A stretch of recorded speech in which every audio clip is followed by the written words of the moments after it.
We thought we'd start by offering the opportunity to our two speakers to ask one question of their alternate speaker, and then we'll have people can line up at the microphones while we do that. Dan, would you like to ask a question of Brian? Sure. You okay?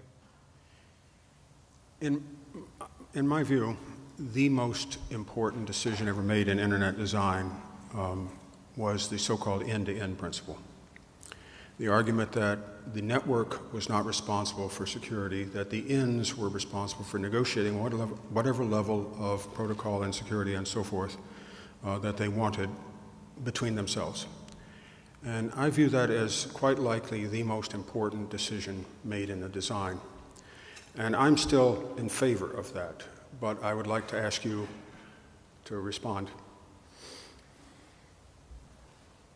I understand the attractiveness of that as far as being able to avoid some issues and clearly identify who owns the issue in some case when it does blow up. So pragmatically, I have no quarrel with it. Unfortunately, given what it has led us to, the situation we're in now is not ideal. And I think some balance between, and I don't know where to draw that balance now. I'm nowhere near as good at policy as you are. But to have both a responsibility explicitly assigned to internet users as well as to internet service providers, each in their own domain, as to how much responsibility can be laid off against each party. I'm not sure anybody should get a free ride, especially when malice is involved. Okay, and so Brian, would you care to ask a counter question? Yeah, in one of your, and I may have misheard you, but in one of your presentation points, there was the issue made of building quality identities for law enforcement, whoever else might need to pretend to be who they were not. We're having more and more difficult times building a quality thing. It was tougher as the nuance and grade was, and so the attitude seemed to be it's easier to steal another identity and use that one rather than try to craft one close enough to your own. First of all, did I make a fairly reasonable capture, or did I miss some nuance? Well, all I was getting at was that the... I got a follow-on question that would be worthless unless if I've got a wrong assumption. So. As with all things, nuance matters, but keep going. Okay, well, we'll get the nuance that'll kill me on this in any event. But if that is indeed the case, I'm troubled not by it's being done or it's necessary, but that it should be an awareness that if you're stealing other living entities' identities to accomplish a state or government purpose or something that's noble and good to do, it seems to me that you're also facing the possible risk to causing death or damage to innocence. Because you got the identity from somewhere that you stole, and I'm assuming you didn't reimburse the person for its use or let them know it was happening. That's the nuance, and I may be wrong on that. But if it's just taken, expropriated, unexplained, untalked about, and there can always be flashback or repercussions of it being used, and the body thinks it really is that person. They didn't see you necessarily. It could be an electronic transaction, and they go after the actual living soul rather than the person who is masquerading as that soul. Well, as I'm sure everyone here would agree, and it goes with the strike back issue as well, in no other aspect of modern life is the probability of collateral damage as high as it is in dealing with security issues. I seem to recall George Bush choosing not to zero out the bank account of Saddam Hussein for fear that it would collapse the banking system in Italy back in 2003.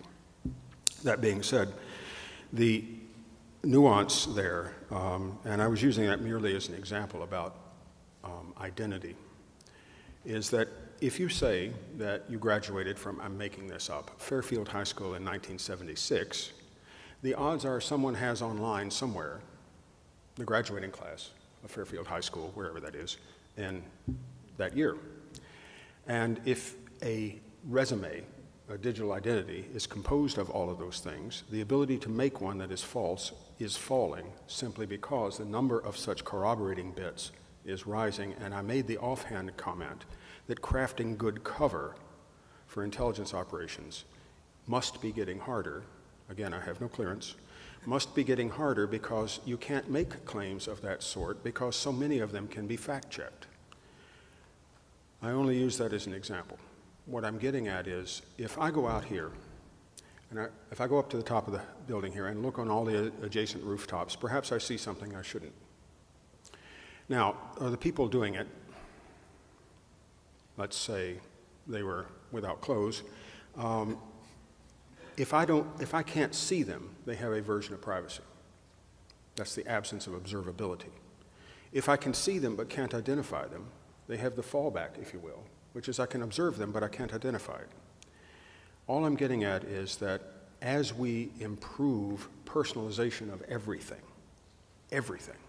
personalization of advertisements, of you name it, everything, we make individual targeting easier, and we make it harder and harder to misrepresent who you are because your digital exhaust is unique.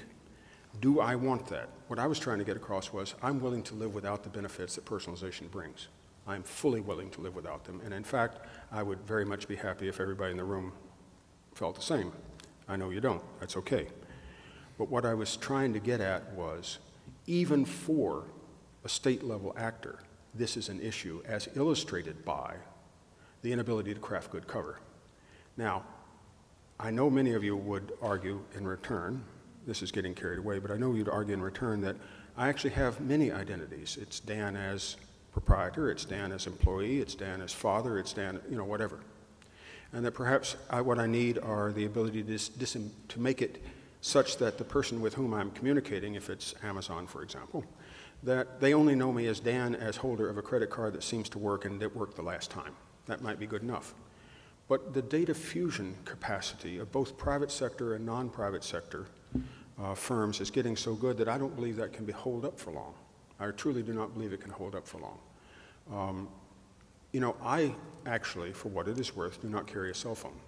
I was one of the earliest adopters, but I testified before Congress and in front of the FCC both that if they required the location triangulation, I would give it up. They did, I did, that's that. On the other hand, the fact that some of you may well be photographing me, et cetera, is nothing I can do anything about. I have never uploaded a photo to any website, to any sharing website. But the odds that somebody has uploaded a photo and tagged me in that is very high. It might as well be Unity. I can't escape that. I gave the closing talk at RSA last, whenever that was, February. I gave the closing talk. And in it, the title was, "We're all intelligence agencies now." The fact is that all of us, or most all of us, are in fact collecting against everybody else we deal with. And I see no way out of that except to withdraw. Now that's a stiff response, but I was, again, using the intelligence community's difficulty in crafting good cover as an example of that extends all the way to people for whom, in theory, resource is not an issue. And that's what I was getting at. Okay. I have no quarrel with that. The concern is all that, and of so many things today, there are always unintended collateral impacts that are not fully assessed prior to taking actions. I think that was number 4 on the list of inescapable governmental aspects. Well, so, I'm not anti. But we do have lots of people queuing up, so I'd like to keep moving things along. When you raise your question, please make clear who you're addressing it to. You can address it to either or both. So up in the front first. So subtly, I'm wearing a fluorescent T-shirt that trumpets my involvement with DMARC, which is a smallish attempt to make something that many naive users believe to be true about email to actually be true, which is that the from line on an email actually has some meaning other than I enjoyed typing this. This is interesting in that it seems like a relatively minimal goal that ought to be relatively safe. If we say, your claim to be from my mail system should be verifiable by one of a number of widely implemented schemes. So we actually turned that on, and nobody actually lynched me, which was very polite of them, because the collateral damage of doing this turns out to be immense. The email, which is not something that I was actually surprised by at the time, but it's something that surprised many people. The email ecosystem turns out to be basically an Amazonian rainforest in which if you chop down one tree to make a road, you kill valuable and irreplaceable little ecosystems. I personally, we kept a list of worthy causes of people we had annoyed, of which the largest set is small businesses using email addresses that belong to other people to do mail. So in this world, do we actually decide that we're going to burn down major existing systems that things depend on? Where does the line go for insecurability, and who gets to decide which uses of well-established technology that have grown entangled like this we are going to give up? Because right now, what we're looking at is the question, what do you give up in order to get end-to-end encryption? Do you give up spam filtering? Do you give up antivirus filtering in order to get end-to-end encryption?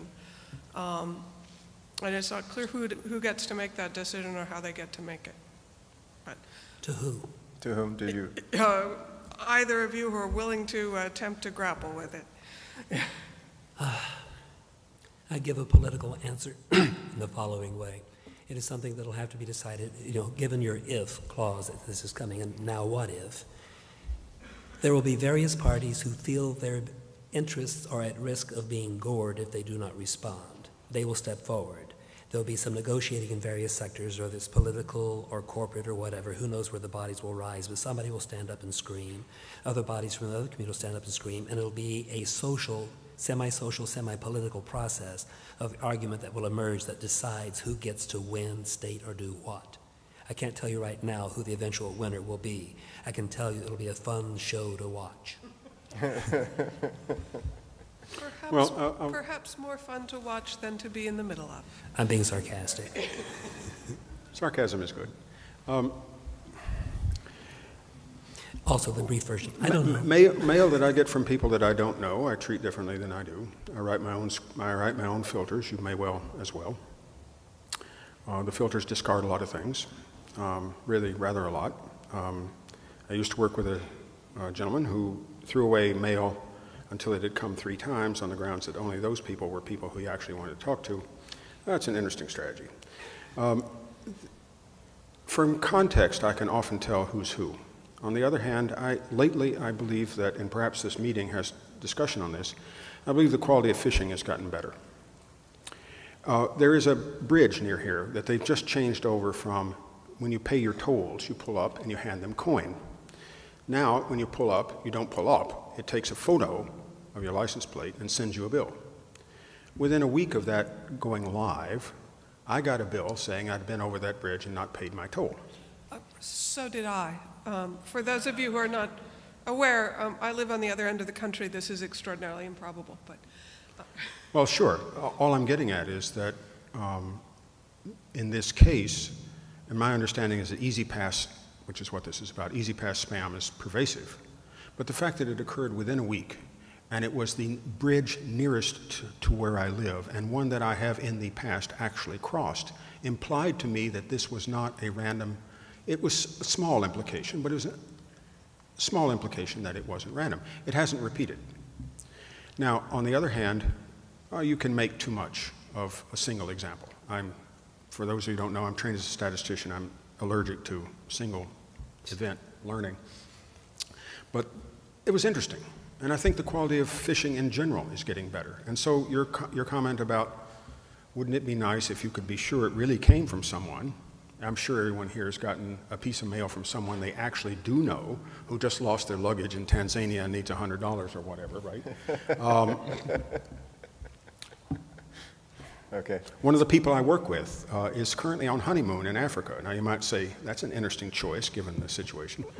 And indeed, I got such a piece of mail. Now I think to myself, okay, she went through customs. Is that where it happened? Was it somewhere else? Or is this just happenstance? I just say that the quality of phishing is getting better. And so the question of, can I trust the attribution of the mail is of course getting more important, assuming that you take things at face value. Okay. If I could add one, go ahead. just a brief comment on that only. In some ways, the quality of phishing is not uniform. Some is downright bad. I've been getting several messages lately. My email address is briansnow@comcast.net.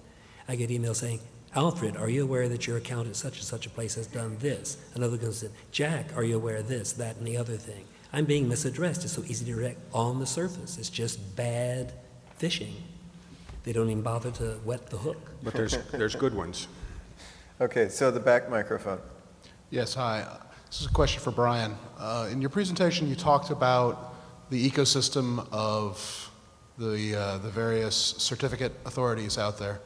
Yeah. Had that wonderful eye chart that you put up on the screen. And in the context of that, I kind of have a larger meta question, which is, given that we had recently one of those certificate authorities go rogue and have to be shut down, and the system didn't collapse, is it possible that when we talk about things such as this, that we're being a little too much of the sky is falling? And is it possible that the system is a lot more redundant than we're giving it credit, and therefore we're perhaps crying wolf?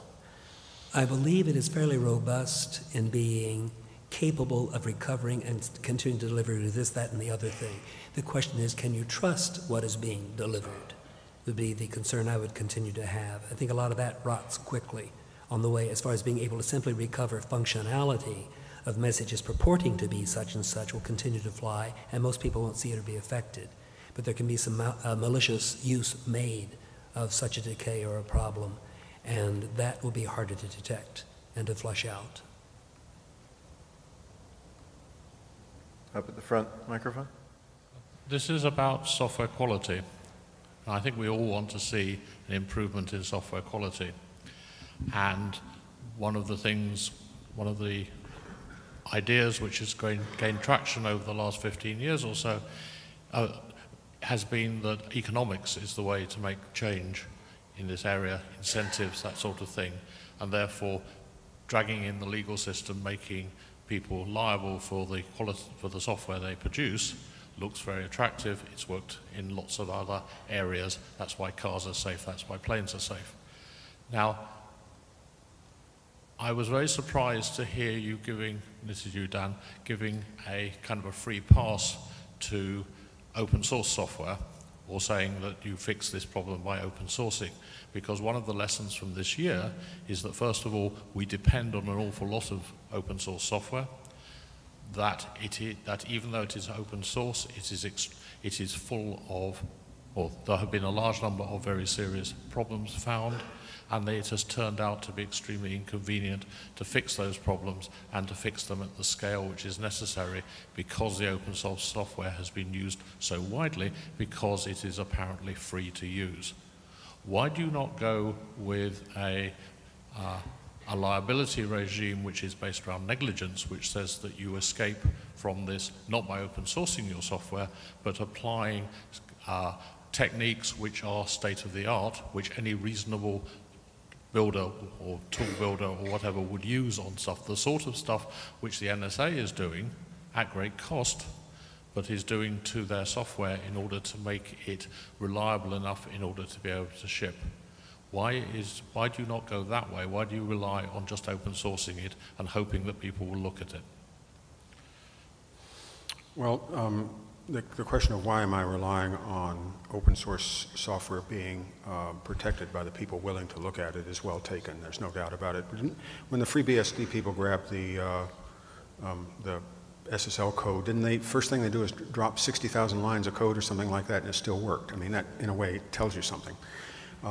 It's certainly not minimalist, as you were suggesting. I'd like to add something slightly to that, which is by the way, this being the US, you can't sue anybody who doesn't have any money because nothing happens. So if the free and open software world has no backing, there's nobody to sue. It's just that's how we do tort here. That being said, it seems to me that the shared dependence on those things has to flow in some direction. If I buy a piece of property and it turns out it has a hazardous waste site on it, even if that was there when I bought it and I didn't know it, it's my problem. So I would suggest that those who use components of open source will have to be responsible for the fact they chose to do so. Sandy Clark, who's a student of Matt Blaze's at Penn, has a very interesting set of papers, a series of them, about what she calls the honeymoon effect, which is that software that is brand new, that hasn't been out for long, has fewer people attacking it just because there's a lag time between we issued it and it takes a while for people to bother, for it to gain enough market share to be worth bothering to attack, and it takes a while for people who are going to bother to attack it to reverse engineer it, et cetera. So her conclusion, by the way, was to change it on a regular basis, hence the honeymoon effect. It seems to me, let me make a proposal in a similar sense, which is that suppose that you're Google or Apple. Suppose that you run, or forget them. Suppose you're somebody who writes a popular app. We have enough horsepower now. It's not, horsepower is cheap. I would suggest that every 1,000th time, or every 100th time, or some number like that, every time you've dished out 1,000 copies of the app, you recompile it with a diversity compiler. Now that doesn't help you with the interface questions, where your design is a problem, but it does help you with the same, in the same spirit that automatic stack location changes. The ASLR approach does help. It means it makes it hard for the attacker to know what they're going to see, and this goes back to Dave Attell and his point that testing attack tools is the hardest part of writing them. So if you were to say that every 1,000th copy or something like that, we would recompile it, so in effect it is new and shares nothing, recompile it with a diversity compiler, shares nothing with the previous versions, is interesting. Now, with respect to the interface, the way I would go there is, and I'm not really answering your question except that I believe this applies to both open source and non-open source. I believe that the way we might want to go there, if any of those, maybe someone's present from this group or maybe you want to look it up, but the so-called language theoretic security group, Sergey Bratis at Dartmouth, Meredith Patterson in the UK, and so forth, talking about how you have to treat all input as if you were a compiler, meaning you have to have complete parsing and so forth and so forth. That's a very strong idea, but it goes further in that we probably ought not have interface languages and the like which are Turing complete. HTML5 is Turing complete, whereas HTML4 was not. JavaScript, the number of things we are writing which have, in effect, the security problem because they have the halting problem is ridiculous. We have to cut that down. Maybe open source falls that way, maybe it doesn't. But I am certain that the open source community is failing with respect to maintaining the build environments that produced various inversions. So if you go back and say, can we fix this? Well, I don't know, I can't build it anymore. I don't have the build environment. Maybe we have to do something about that. I'm not sure what. When people make things for free, at least in the US, there's not much you can do. There's not much you can do. Unless, of course, it's arguable that it is inherently unsafe per se. I cannot make medicines at home, even if I'm a biochemist and I know what the hell I'm doing. I can't make medicines at home, or at least I can't sell them. I guess I could give them to my family or something, but I don't have a good answer for you there, except that so often we now find that the componentry of a large system, we don't even know what the components are. Back to Sandy, one of her points is that she believes that software reuse is the principal problem. Now that's an interesting idea because everybody tries to reuse as much as possible. And people I know who are in the cloud space say that with the cloud computing, no one cares about how big the binaries are anymore. Include every library.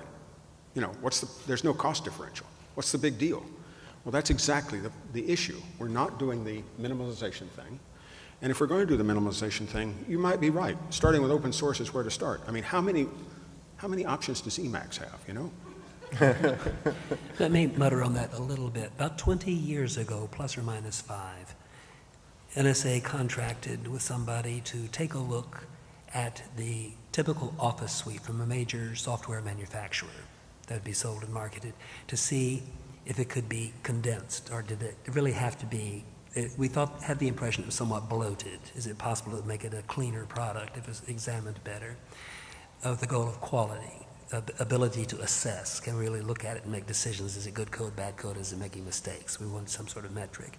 So we went to this firm and they managed to strip out, I believe the number I remember is 10%, but certainly it was well below 50%. That was all they had to keep. About 10% of this, about 90% of it could be thrown away, just ditched. because the company was working in such a way that when a new guy was hired and told to write something, he didn't bother checking the databases they kept and what had already been done. He'd write his own version. And it went in for that particular local area in the product and was never flushed out. And this was happening all over the place. Just a lot of redundancy, same principal problem being solved, encoded, just different representations of it. And we knocked out 10% and ran tests with various office environments, people working in office-type arenas, writing letters for the company, writing other stuff, writing précis reports, keeping track of tables for stuff. And it all worked fine. In fact, ran faster. There was no function that it could not do that was in the previous code that we could detect. We couldn't find an outlier that said, oops, it failed to do this, we took out too much. And it's running on about 10% of the base. Now, whether the 10% equality or not, who knows, but it'd be certainly a lot easier to clean up 10% of the mess than all 100% and get a very nice, tight running product. I'm not sure if this is really germane to your question, but I thought I heard something around that, and I thought they'd toss out just as a fun story, if nothing else. Okay. You can throw away a hell of a lot and get a better product. Back to the back microphone, please.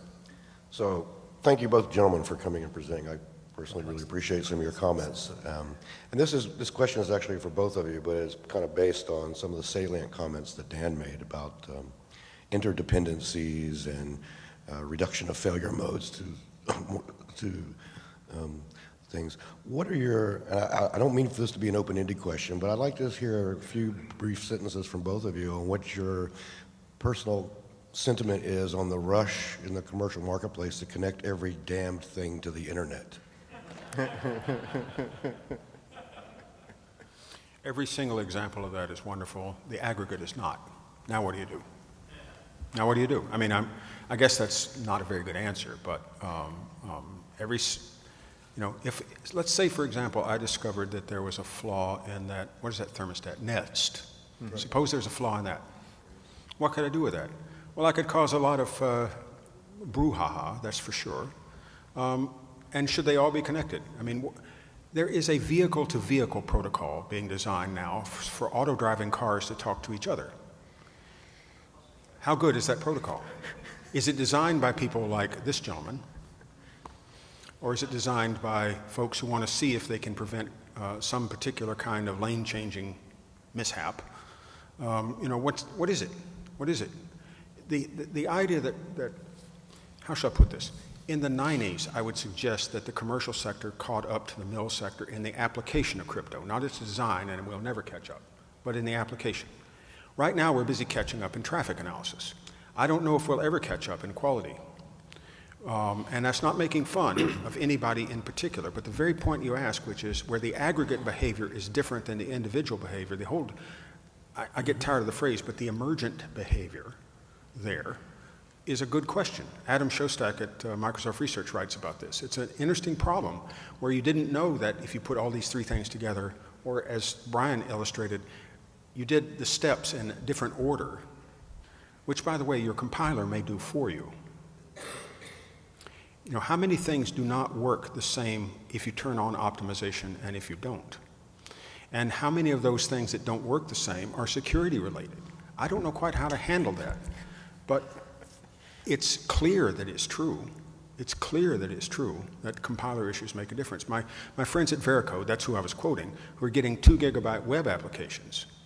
That is exactly what Brian was talking about. They have everything but the kitchen sink in them because it's easy, it's cheap. And sure enough, now you buy something. I mean, that's what plug and play is all about. I don't have to know anything. I don't have to configure anything. I don't have to do anything. It figures it out.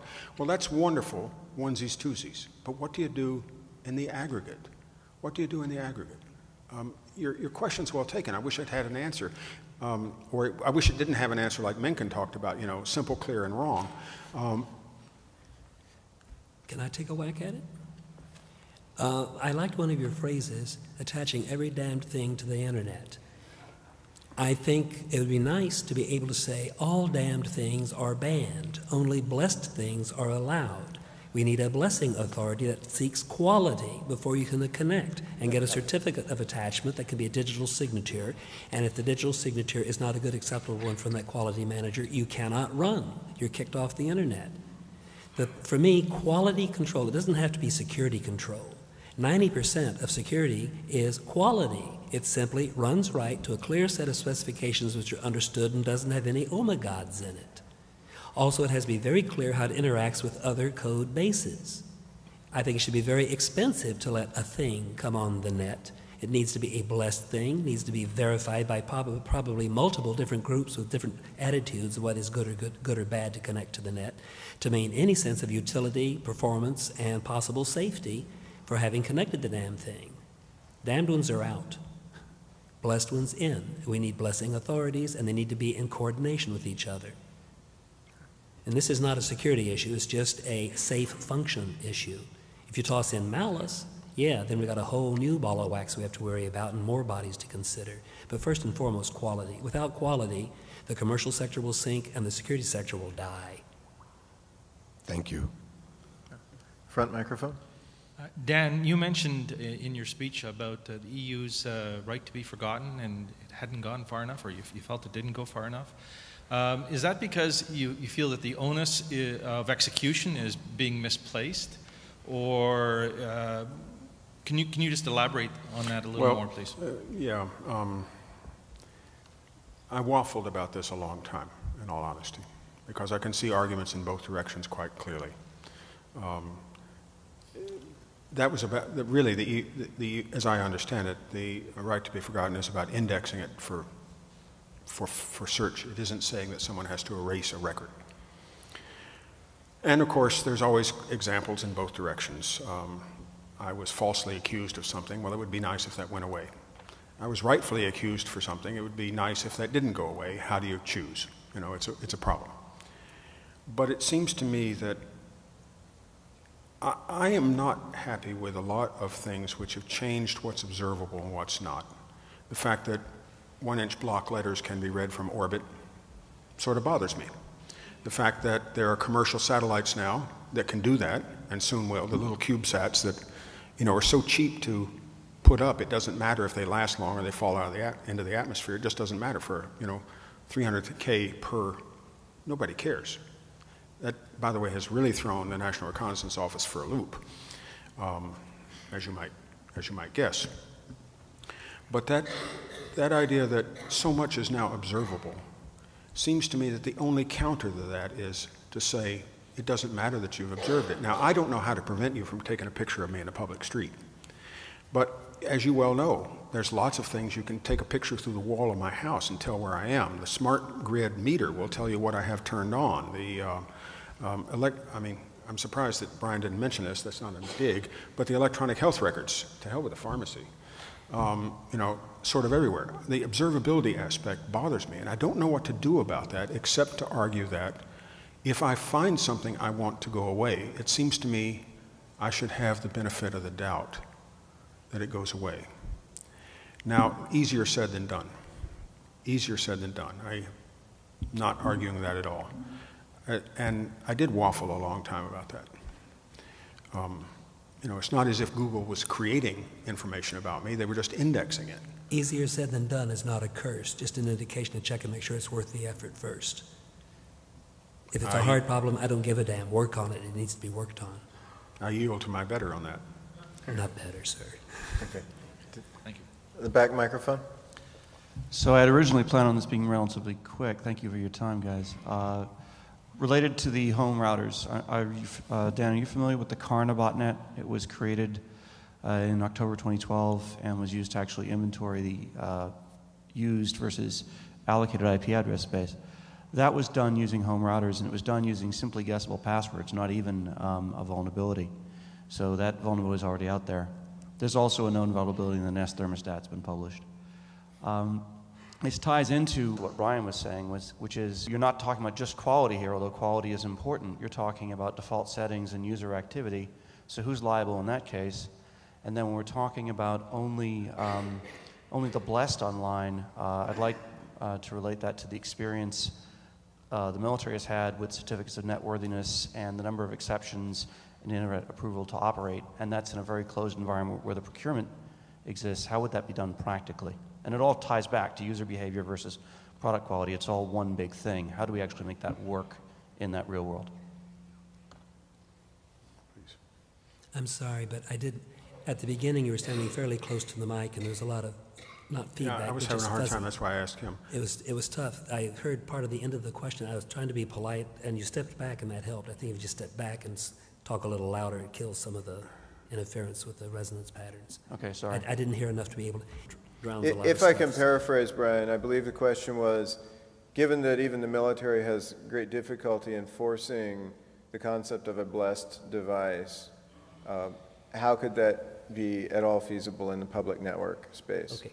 Is that a fair translation?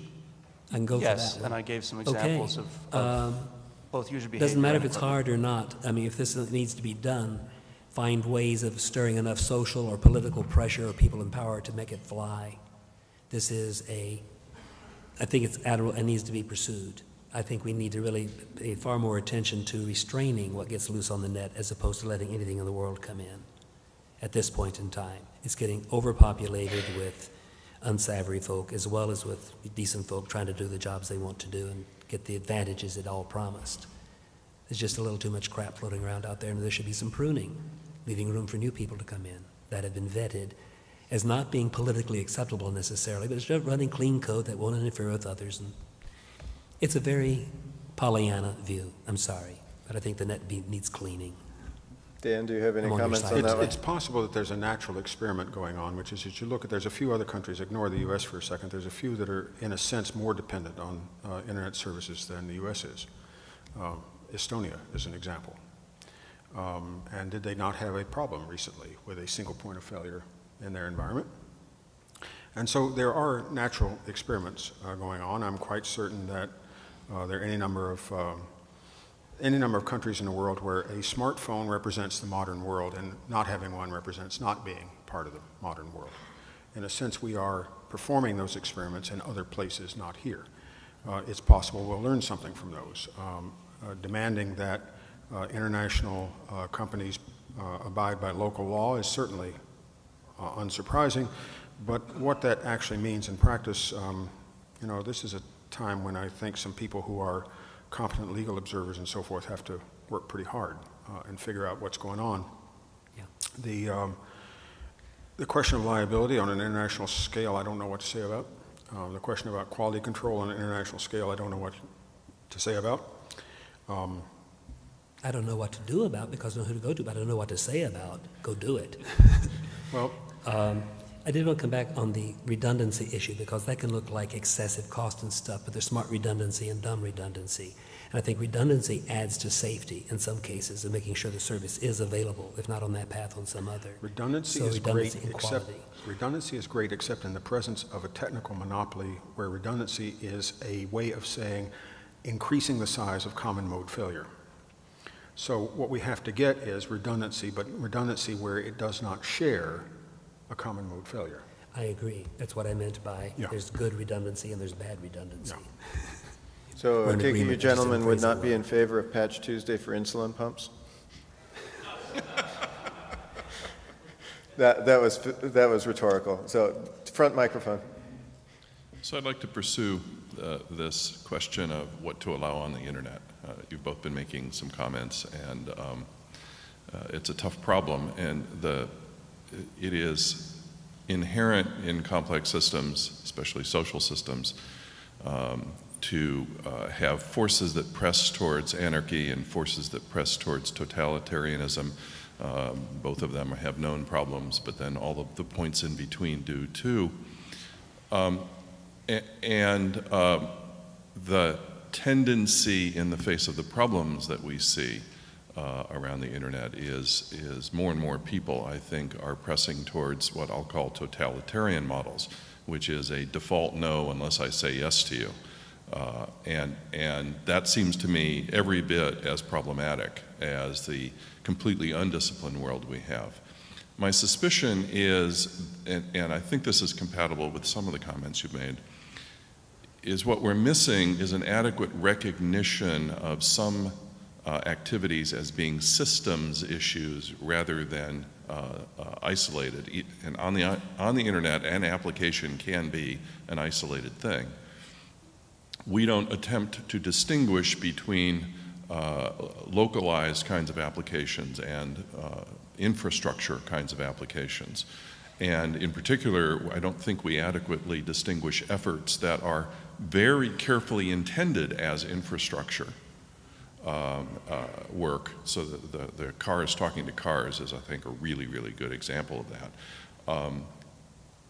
And what layer of effort is probably missing is not to make sure that these are good people doing good work, but to put a layer of evaluation beyond that, which says this needs a systems level of evaluation that is independent, no matter how good the people are, no matter how good their work is. The concept of open systems has been that by allowing the disinfectant of light on work, then the problems will be found. And it helps. We know it helps a lot, but we also know it doesn't help enough. And I think that's because there's no discipline to it. There's no structure and conscientious, organized effort. And as you folks were making your comments in this space, I found myself thinking of the fact that if I want to sell some food, there are some rules I have to follow concerning hygiene in particular. But that I don't have to get a license to do that. In some cases I do, but it's not really about the food, it's about the operation of the service. On the other hand, if I want to hand out a drug, as the example was made, that I do have to get permission for.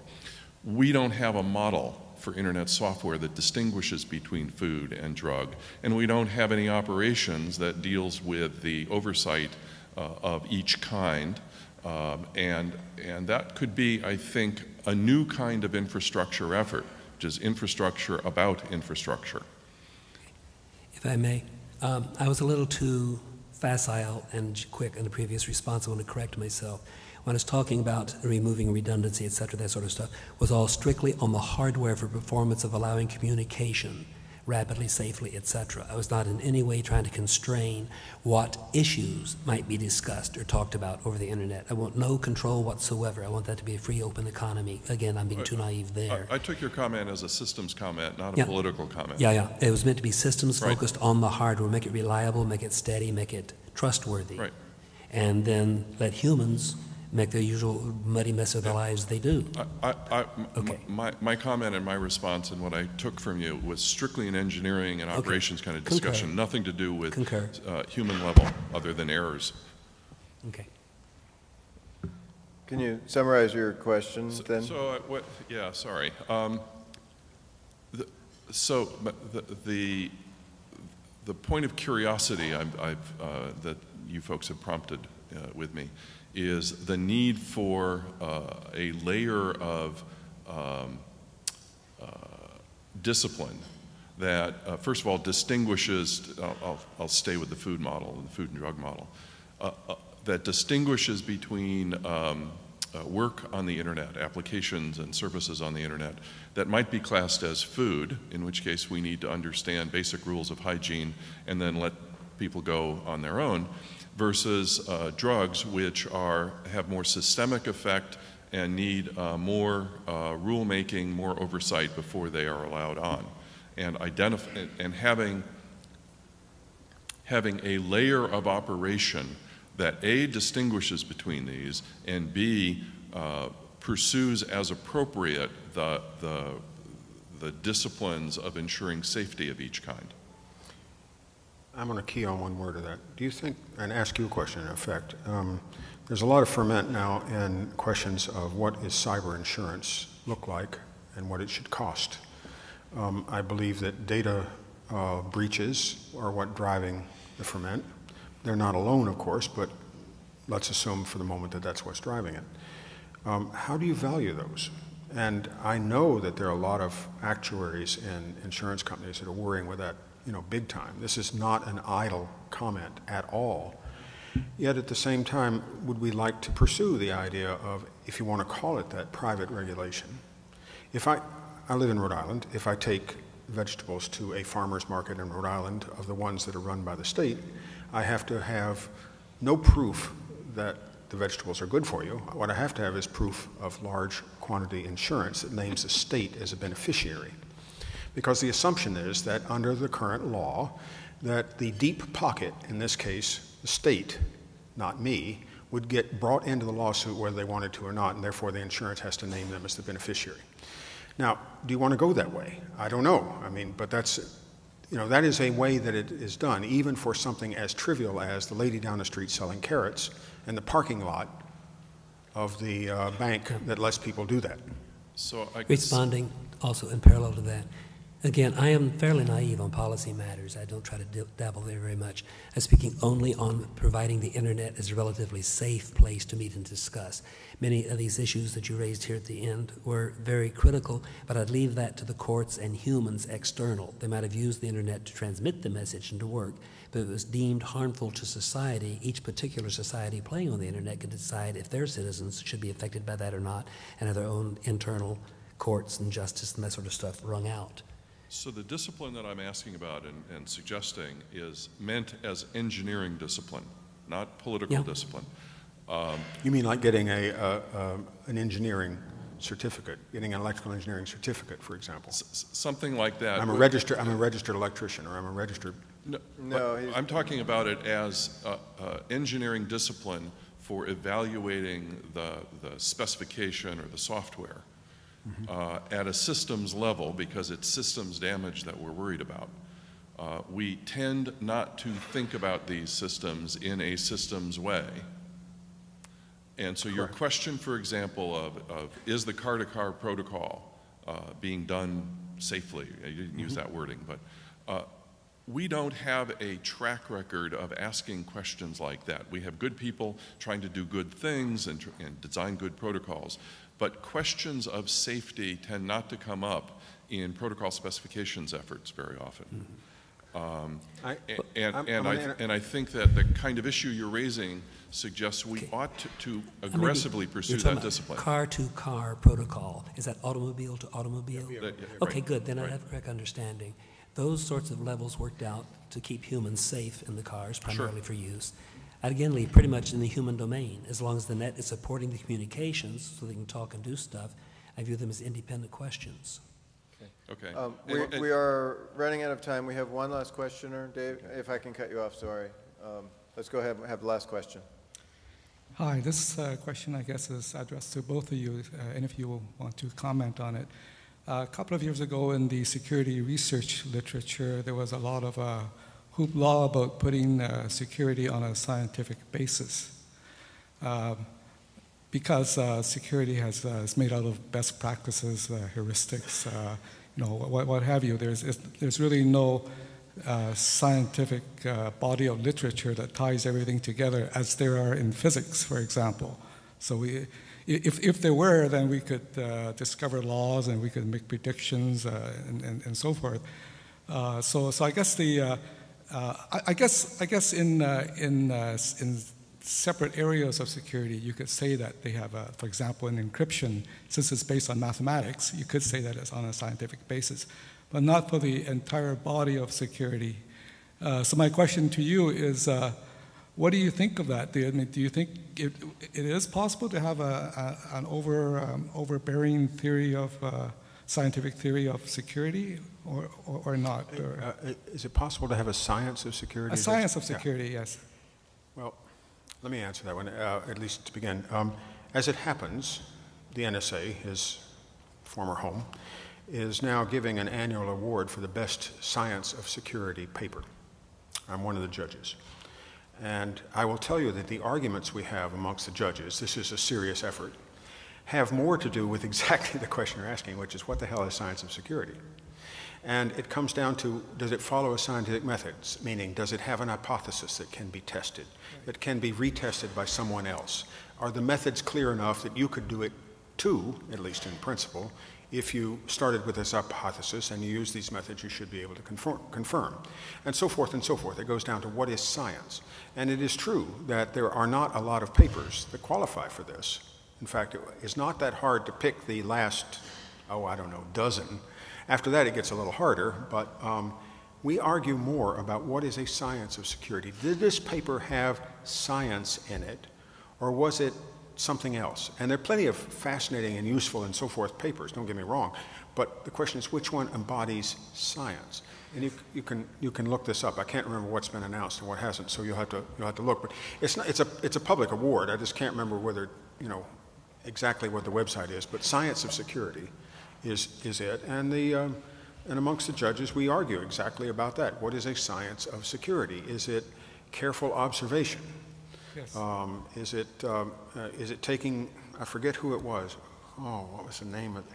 There was some great trove of passwords that got leaked onto the web, but someone then analyzed them. How common were the common ones? What is the level of effort to reach any one of them through, straight dictionary attacks plus the substituting 3 for E and S and 5 for S and so forth. How many of these you could reach? And they came up with a reachability quotient, and they talked about that, and they talked about the I think it was this a Yahoo bunch of passwords? I forget. It doesn't really matter. It was 70 million passwords, and so it was a good enough size as well, right. and on and on and on. What is the nature of good science here? Is it observational?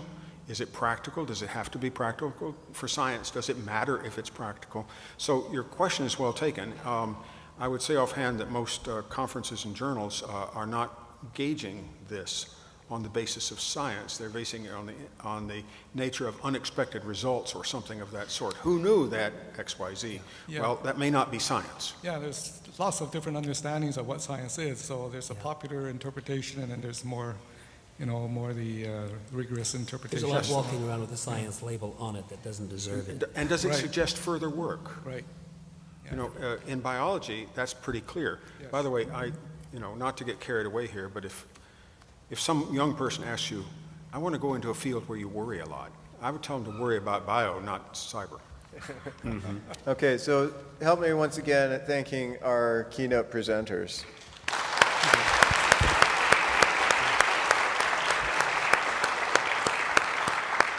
Brian, you had one last comment? If I may, I'd like to thank the questioners. There are several excellent questions, far better than those I've heard at other conferences and meetings. I like this crowd. Thank you. Thank you.